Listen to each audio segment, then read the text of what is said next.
नमस्कार दोस्तों, साथियों और यहाँ उपस्थित जितने सारे हमारे आज के लीडर्स हैं, आप सबको राहुल शुक्ला का प्यार भरा नमस्कार। दोस्तों, अब तो मुझे लगता है ये सिलसिला सा बन गया है कि हर शुक्रवार मैं आपके बीच में आता हूँ, आपसे बातें करता हूँ, कुछ सीखता हूँ, कुछ सिखाता हूँ और ये सिलसिला ऐसे ही चलते जा रहा है। धीरे-धीरे आप सबका जो प्यार मुझे मिल रहा है, मुझे बहुत खुशी है इस बात की कि आप लोगों ने मुझे सराहा है, आप लोगों ने मुझे सम्मान दिया है और जिसके कारण से हर बार मेरी कोशिश होती है कि कुछ नया, कुछ अलग लेकर के आऊँ। क्योंकि आपके बीच में जब मैं आता हूँ तो एक ज़िम्मेदारी के साथ आता हूँ कि कुछ वैसी बातें लेकर के आऊँ जो कि हो सकता है आप पहले से जानते हो, लेकिन जब आपके सामने वो बात आए तो आपको एक बार सोचने को मजबूर ज़रूर कर दे और वही मकसद होता है इस पूरे सेशन का। तो दोस्तों, आपको अपने आज के टॉपिक के बारे में पता चल चुका है। हमने ऑलरेडी स्क्रीन शेयर किया था, आपके साथ पोस्टर शेयर किया था। उसमें हमने आपको बताया था कि आज जो हम लोग बात करने वाले हैं, कुछ खास बात होने वाली है। ऑफ कोर्स हर बार हम कुछ अलग बातें करते हैं, कुछ न कुछ खास तो होता ही होता है। आज खास क्या होने वाला है?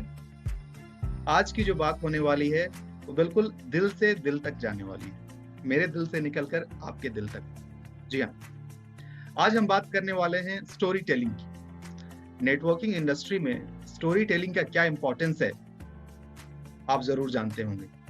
आज हम उसे समझने की भी कोशिश करेंगे। अब दोस्तों, कंफ्यूज होने की ज़रूरत नहीं है। ये स्टोरी टेलिंग कोई वैसी किस्से कहानियाँ सुनाने वाली बात नहीं हो रही। बैठ कर के राजा रानी की कहानियों की बात नहीं हो रही है यहाँ पर। यहाँ पर बात हो रही है कुछ वैसे कहानी की जो हकीकत है। किसकी कहानी? खुद की कहानी। जी हाँ दोस्तों, आज मैं बात करने वाला हूँ कि नेटवर्किंग इंडस्ट्री में स्टोरी का, आपकी कहानी का क्या इंपॉर्टेंस होता है। तो दोस्तों, इससे पहले कि मैं इस सेशन की शुरुआत करूं, मैं चाहूंगा कि इस सेशन के टॉपिक को सार्थक करने के लिए मैं भी इसकी शुरुआत अपने स्टोरी के साथ करना चाहूंगा। दोस्तों, इस कहानी को मैं दो भाग में सुनाऊंगा आपको। पहला तो ये कि नेटवर्किंग इंडस्ट्री में मैं कैसे आया और दूसरा नेक्स्ट मनी में कैसे आया। जो पहला है नेटवर्किंग इंडस्ट्री के बारे में, मैं थोड़ा सा अपने बैकग्राउंड के बारे में बता दूं कि ये उस समय की बात है जब मैं होटल इंडस्ट्री में जॉब करता था। मैं एक होटल मैनेजमेंट ग्रेजुएट हूँ और वो करने के बाद से कोलकाता में ही मैंने जॉब की शुरुआत की। वहाँ पे मैं जॉब कर रहा था। लाइफस्टाइल काफ़ी अच्छी हो जाती है, बढ़िया खाना, बढ़िया उठना बैठना, अच्छे माहौल में रहना, पैसे भी ठीक ठाक रहते हैं, सब कुछ बहुत ही अच्छा चल रहा था। लेकिन एक चीज़ जिसकी सबसे ज़्यादा कमी थी लाइफ में, वो थी समय की। जी हाँ, टाइम फ्रीडम नहीं था। ऑफकोर्स एक अच्छा ओहदा था, एक अच्छा पोजीशन मिल गया था, उसके हिसाब से सैलरी भी अच्छी थी, लेकिन मिनिमम 12 आवर्स वो मिनिमम था। एज ए मैनेजर आपको कम से कम 12 घंटे तो देने ही देने, और ये मैंने बताया कम से कम, ज़्यादा से ज़्यादा कोई लिमिट नहीं। जनरली 13, 14, 15, 16 इतने घंटे ऑलमोस्ट लगते ही लगते थे। क्योंकि बैचलर था, शादी हुई नहीं थी, तो बाकी सीनियर से बोलते थे घर जाके क्या करना है, चलो कुछ देर यही रुक जाते हैं, कुछ देर और रुक जाओ। लेकिन आफ्टर सम टाइम, कुछ समय के बाद से मैं ये एहसास करने लगा कि यार इस तरीके से अगर यही हैबिट बन गई तो आने वाले समय में जब परिवार होगा, उस दौरान जब मुझे समय की जरूरत होगी तो समय तो होगा नहीं मेरे पास। तो धीरे धीरे मुझे एक चीज की कमी खलने लगी कि समय, मुझे समय चाहिए। आज नहीं लेकिन कल को समय की जरूरत तो है, हर किसी को ग्रो करना होता है, कुछ उसके लिए भी समय की जरूरत होती है, अपने फैमिली को टाइम देना होता है। तो फिर धीरे धीरे मेरे मन में बात आने लगी कि क्या मैं कुछ वैसा काम भी कर सकता हूँ जिसमें कि सबसे पहले तो मुझे फाइनेंशियल फ्रीडम मिले। ऑफ कोर्स हम सब काम क्यों करते हैं? पैसे के लिए। एंड ऑफ द डे पैसा तो सबको चाहिए ना। तो पैसे के साथ साथ कुछ वैसा काम जिसमें समय भी मिले। लेकिन जब मैं सर्च किया, रिसर्च किया, तो पता चला कि जैसे जैसे पैसे बढ़ेंगे वैसे वैसे समय की कमी होती रहेगी। जी हाँ दोस्तों, जितने बड़े बड़े लोग होते हैं ना, जो काफी अच्छे खासे पोजीशन पे होते हैं, आप देखेंगे कि जनरली उनका समय कोई न जगने का समय है, न सोने का समय है। ऑलमोस्ट 14, 16, 18 घंटे उनके निकलते ही हैं काम में। तो एक बात तो समझ में आ गई थी कि जैसे जैसे ओहदा बढ़ेगा, रिस्पॉन्सिबिलिटीज बढ़ेंगी, पैसा तो जरूर बढ़ेगा लेकिन समय कम होता जाएगा। और मुझे चाहिए क्या? समय। तो दोस्तों, इसी बीच में बात क्या हुई कि मेरे ही एक जान पहचान के एक दोस्त ने, एक जूनियर था मेरा, उसने मुझे इंट्रोड्यूस किया, बताया कि सर एक ऐसी अपॉर्चुनिटी है जिसमें हम अपना काम करते हुए कुछ वैसे प्रोडक्ट्स हैं जिसका इस्तेमाल हमको करना है और अच्छा लगे तो इसको लोगों को बताना है। That's all. इसके थ्रू थोड़े थोड़े इनकम हमारी शुरुआत हो जाएगी, इनकम की शुरुआत हो जाएगी और जैसे जैसे धीरे धीरे आपका ये वर्क फोर्स बढ़ेगा, आपकी टीम मेंबर्स की साइज बढ़ेगी, आपका इनकम भी बढ़ना शुरू होगा और बाद में ये डिसाइड आप कर सकते हैं कि आप अपना जॉब छोड़ सकें।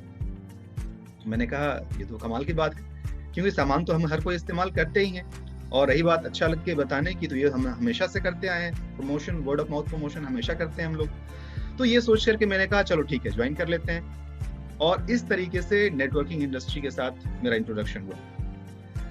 अब जब मैं पहली बार उस मीटिंग में गया, एक सेमिनार होना था जहां बुलाया गया, और मैं आपको बता दूं कि उस पहले सेमिनार में एंट्री फी थी 50 रुपए फी थी इसकी, और मैंने बोला कोई बात नहीं, सीखने के लिए, जानने के लिए 50 रुपए कोई बड़ी बात नहीं है। मैं बात कर रहा हूँ 2008 की, साल 2008 की बात है ये।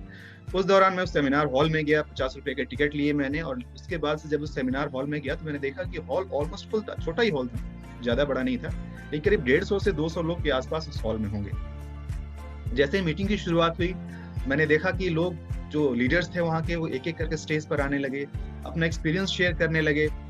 उनके अंदर इतना एक्साइटमेंट था, इतनी एनर्जी थी, इतना जोश था कि देख के लगा कमाल है यार, हम लोग यहाँ पर अपने काम को लेकर के रो रहे होते हैं कि ये नहीं हो पाया, वो नहीं हो पाया, ये नहीं है, वैसा नहीं है, और इनको देखो ये कितने खुश हैं। और मजे की बात कि उसमें से सब लोग बता रहे थे कि मैं अभी इस जॉब में था, या मैं इस जॉब में हूँ, इसको मैं पार्ट टाइम करता हूँ, कुछ लोग फुल टाइम वाले भी थे। और सबसे अच्छी जो बात लगी वो लगा उनका चेक। उस समय पैसे डायरेक्टली बैंक अकाउंट में नहीं आते थे, चेक के थ्रू आता था। तो सब लोगों ने अपने चेक की कॉपी का बड़ा बड़ा ब्लो अप करके वो सामने प्रोजेक्टर से दिखा रहे थे, इस महीने, पिछले महीने मेरा चेक कितने का आया। मैंने कहा कमाल है जी। अब लोग बता रहे थे कि जिसकी सैलरी नॉर्मल 20-25 हजार रुपए थी, उनके पास भी करीब 48,000, 50,000, 60,000 रुपए का चेक आया हुआ था। अब ये एक ऐसी चीज थी जिसकी देख के आंखें मेरी फैल गई, वाह क्या बात। यानी कि जॉब करते हुए भी कोई बंदा अगर साथ साथ ये सब काम करके कुछ पैसे कमा सकता है, तो इससे अच्छी बात क्या हो सकती है। मैंने कहा बिल्कुल सही, चलिए करते हैं। और इस तरीके से मेरी शुरुआत हुई इस इंडस्ट्री में, नेटवर्किंग की इंडस्ट्री में। लेकिन जैसा होता है, आप सब भी जो लोग आज नेक्स्ट मनी परिवार से जुड़े हुए हैं, तो आपको पता होगा कि प्रोडक्ट बेस्ड कंपनीज के अपने चैलेंजेस होते हैं, उसके कुछ अपने लिमिटेशंस होते हैं, लोगों को बदलना पड़ता है जो शायद लोग पसंद नहीं करते हैं। तो कुछ हद तक तो मैंने भी उसमें कामयाबी पाई, लेकिन उस हद तक नहीं पा पाया जितने की जरूरत थी और जितने की इच्छा थी मेरी। कोई बात नहीं, ऐसे लाइफ चल रहा था, थोड़ा बहुत हल्के हल्के करके चल रहा था, कंपनी में लगा हुआ ही था। अब बात आती है कि नेक्स्ट मनी से मैं कैसे इंट्रोड्यूस हुआ। इसी दौरान सब कुछ चीजें ठीक ठाक ही चल रही थी कि लॉकडाउन आ गया। बात है अप्रैल महीने की। मेरे एक जानने वाले, मेरे मेरे दोस्त हैं, उन्होंने मुझे कॉल किया और बताया कि इस तरीके का एप्लीकेशन है जो कि ऐसे ऐसे करने से ये बेनिफिट होता है। मैंने कहा यार देखिए, मुझे नेटवर्किंग तो नहीं करना है, बिकॉज कहीं ना कहीं थोड़ा सा कुछ बुरे अनुभव इस तरीके के हो गए थे, जिसके कारण से मैं नेटवर्किंग से बचना चाहता था। मेरा था कि नहीं जी, नेटवर्किंग तो नहीं करूंगा। हाँ, आप बता रहे हैं तो मुझे एक चीज अच्छी लग रही है इसके अंदर, कि इसके अंदर ऐसा कुछ करने वाला नहीं है जो कि मैं पहले करने में घबराता था। क्या चीज? वही खरीदना और बेचना। खरीदना तक तो ठीक है यार, खुद के पैसे देके खरीदना है, खरीद लूंगा, लेकिन ये बेचने वाली चीज वो मुश्किल है, वो नहीं हो पाता है। लोगों के पास जाए तो लोग आपको सेल्समैन की तरह देखने लगते हैं, लगता है कि यार इतने अच्छे पोस्ट पर आप हैं, इतना बढ़िया काम कर रहे हैं, एक अच्छे जॉब में होते हुए, और कहीं ना कहीं थोड़ा सा इसको आप ईगो बोलिए, थोड़ा सा सेल्फ रेस्पेक्ट बोलिए, जो कुछ भी है, ये मैं पर्सनली अपने लिए बता रहा हूँ, ये सबके लिए नहीं हो सकता है। मेरा ये मानना था कि मैं उतना कंफर्टेबल फील नहीं कर पा रहा था जहाँ कहीं भी सेलिंग की बात होती थी। तो यहाँ पर क्या बात निकल करके आई कि भाई यहाँ पे मुझे तो कुछ बेचना नहीं है, कुछ खरीदना नहीं है, सर्विसेज का इस्तेमाल करना है। और वही कौन सी सर्विसेज जो मैं एनीवेज करता हूँ। घर में 4 मोबाइल फोन हैं, चारों मोबाइल फोन को मैं ही रिचार्ज करता हूँ, 4 गाड़ियां हैं, उनका इंश्योरेंस मैं ही करता हूँ, हर महीने कुछ ना कुछ ऑनलाइन शॉपिंग होती रहती है। इवन लॉकडाउन के दौरान तो आपको पता है कि ग्रोसरी शॉपिंग भी ऑनलाइन हो गई। तो इन सारे चीजों को जो मैं खुद करता हूँ, अगर मैं इस एप्लीकेशन के थ्रू करूँ और मेरे कुछ पैसे बच जाएं, तो इससे अच्छी बात क्या हो सकती है। ये सोच करके मैंने नेक्स्ट मनी ज्वाइन कर लिया। अब दोस्तों, मैं फिर से बता दूं कि मैं नेटवर्किंग के लिए ज्वाइन नहीं किया था, मैं एक यूजर बन करके कुछ पैसे बचाने के लिए ज्वाइन किया था। लेकिन ऐसी ऑफिस में बातचीत के दौरान मैंने कुछ कलीग्स के साथ डिस्कस किया और बताया कि ऐसा एक एप्लीकेशन है जिसको मैं इस्तेमाल कर रहा हूँ और सिर्फ अपना फायदा हो रहा है। जब उन्होंने ये बात सुनी, उनको भी बात अच्छी लगी। उन्होंने कहा कि हाँ जी ठीक है, इसमें तो किया जा सकता है, बिकॉज हर किसी की एक ही परेशानी था कि यार हम दूसरे को बोल करके ना ये खरीदने बेचने वाला काम नहीं कर सकते। मैंने कहा यही तो खासियत है इसकी, ऐसा तो कुछ करना ही नहीं है। उन्होंने कहा हाँ जी चलो ठीक है, फिर हम भी करते हैं। और इस तरीके से जाने अनजाने मेरे इस नेटवर्किंग लाइन की शुरुआत हो गई नेक्स्ट मनी परिवार के साथ। और दोस्तों विद इन ए वीक, एक वीक के अंदर ही जो हम लोग आज 5 और 25 करने की बात कहते हैं, तो 5 मेरा इमीडिएटली कंप्लीट हो गया।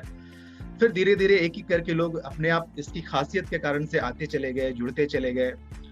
इसकी सिंप्लिसिटी ही इसकी खासियत है। ये इतना सिंपल है कि इसमें ना ही कुछ खरीदने बेचने की बात है, ना ही कोई ऑब्लिगेशन की बात है, ना ही आप किसी पे कोई चीज़ थोप रहे होते हैं, ना ही किसी को अपना कोई ब्रांड चेंज करने की ज़रूरत है। आपकी मर्ज़ी, जो करना चाहें, जैसे करना चाहें करते रहें। सिर्फ़ अपनी ज़रूरतों का इस्तेमाल करें और बस इस सिंप्लिसिटी के कारण से लोग इसको पसंद करने लगे और धीरे-धीरे कारवां आगे बढ़ता चला गया। टीम में अच्छे-अच्छे लीडर्स आते गए। योगेश, जिनको आप सब कोई जानते हैं, मेरी टीम में उसी दौरान मेरे साथ ये जुड़े। बस ऐसी ही एक हल्की सी बातचीत हुई और उन्होंने कहा कि चलो ठीक है, पता करते हैं, देखते हैं। और इस तरीके से ये सिलसिला ऐसे चलता चला गया और बहुत ज़्यादा एफर्ट नहीं डाला हमने। बस हम लोग ऐसे ही चलते रहे और लाइक माइंडेड पीपल अपने साथ जुड़ते चले गए और आज आपके सामने सब कुछ है। इतने कम समय में जो भी थोड़ा बहुत मैं हासिल कर पाया हूँ, वो एक एफर्टलेस है। हाँ, एक चीज़ था कि यहाँ से नेटवर्किंग का पावर तो मैं समझ चुका था कि पावर क्या है, वो पहली कंपनी से ही पता चल गया था। यहाँ पर क्या था कि नेटवर्क बनाना आसान है। क्यों? क्योंकि आपको फोर्स करने की ज़रूरत ही नहीं है। जिस इंसान को इसकी अहमियत समझ में आ गई कि आखिर इसके अंदर करना क्या है, वो ज़रूर ज्वाइन करेगा और एग्ज़ैक्टली ऐसा ही होना शुरू हो गया। तो दोस्तों, कारवां इस तरीके से चलना शुरू हुआ और ऑफ कोर्स अभी मैं बिल्कुल बिगिनर स्टेज में ही हूँ, बहुत ज़्यादा कुछ अचीव नहीं किया हूँ, लेकिन हाँ, जितना भी अचीव किया हूँ, खुश हूँ उसके साथ कि अच्छे-अच्छे टीम मेंबर्स मिल रहे हैं। मैं यहाँ पर थैंक यू बोलना चाहूँगा अपने सारे टीम मेंबर्स को, जो मेरे साथ आज जुड़े हुए हैं और मेरे साथ मिल कर के इस जर्नी में आगे बढ़ रहे हैं। मेरी उम्मीद है और उम्मीद ही नहीं, पूर्ण विश्वास है कि मैंने जो कुछ भी सोचा है, वो सब कुछ मैं इससे हासिल कर पाऊँगा। भगवान की दया से जनरली जो छोटी-मोटी चीज़ें होती हैं, जिसमें कि गाड़ी आता है, घर आता है, अपना जो छोटी-मोटी सुख-सुविधा की ज़रूरतें होती हैं, वो सब कुछ मेरे पास ऑलरेडी पहले से हैं। तो फिलहाल जो इच्छा है, वो थोड़े से बड़े घर की है, बिकॉज़ अभी जो घर है, उसमें सिर्फ़ एक ही गाड़ी आ पाती है, बड़ी गाड़ी नहीं आ पाती है। तो एक वैसा घर हो, जिसके अंदर कम से कम 5-6 गाड़ियाँ तो आराम से आ जाएँ, क्योंकि साथ वाले लोग भी तो आएँगे। तो जब वो आएँ, तो उनको गाड़ी रखने की दिक्कत ना हो, तो एक अच्छा-सा थोड़ा और बड़ा घर चाहिए और कुछ बड़ी-बड़ी गाड़ियाँ चाहिए। और ऑफ़ कोर्स ये सब तभी हासिल हो सकता है, जब मैं मेरी टीम के साथ, हम लोग एक साथ आगे बढ़ना शुरू करें। तो दोस्तों, आज इस प्लेटफ़ॉर्म के माध्यम से मैं कहना चाहूँगा कि मैं अपनी पूरी टीम के साथ उस मुकाम को, उस ऊँचाई को हासिल करना चाहता हूँ, जो मैंने सोच रखा है। तो हम सब कोई, पूरे नेक्स्ट मनी परिवार के लोग एक-दूसरे के साथ हाथ में हाथ डाल करके एक-दूसरे को सहारा देते हुए, आगे बढ़ते हुए, बिकॉज़ देखिए, टीम के बिना हम लोग अधूरे हैं। टीम अगर बढ़ेगी तो आपका ग्रोथ अपने आप हो जाएगा। तो मैं अपनी टीम को बढ़ाते हुए अपना भी ग्रोथ करना चाहता हूँ, आप सबका ग्रोथ करना चाहता हूँ और ऐसे-ऐसे सेशंस करके मैं बेसिकली आपको हेल्प करना चाहता हूँ, ताकि आप भी मोटिवेट हो सकें और आगे बढ़ते रह सकें। इस उम्मीद के साथ कि नेक्स्ट मनी में वो मेरी सारी ख्वाहिशें पूरी हो जाएँगी, जो भी मैंने सोच रखी है, आज मैं आपके बीच में हूँ। बस दोस्तों, तो यही है मेरी छोटी-सी कहानी, किस तरीके से मैं नेक्स्ट मनी परिवार में आपके बीच में आया।